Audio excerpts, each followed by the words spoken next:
Ang sarap! Best seller namin yan. Ganito pala yung lasa ng tapsilog.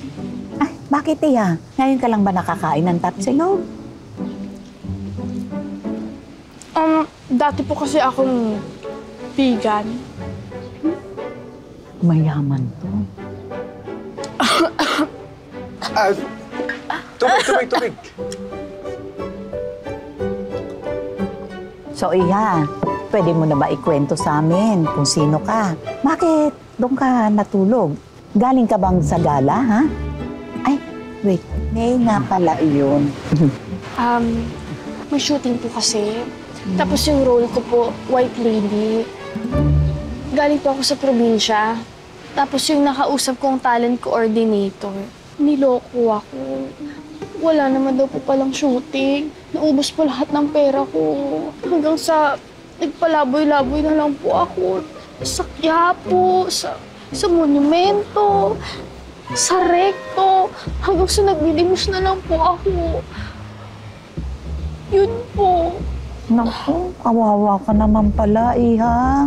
Gusto mo kontakin natin yung mga kamag-anak mo? Mag-isa na lang po kasi ako sa buhay. Kaya nagbabaka sakali po ako dito sa Maynila.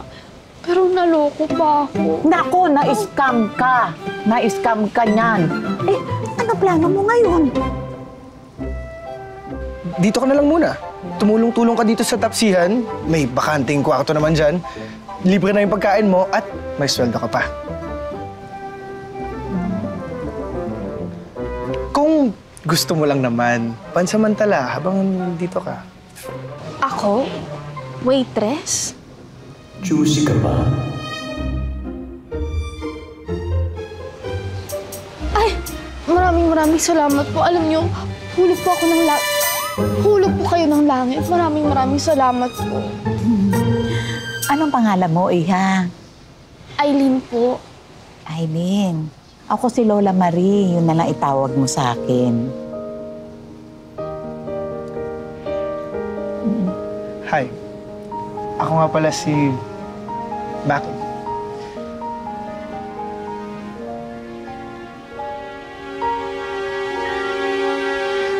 Okay, back to work, Lola. Okay. Tara!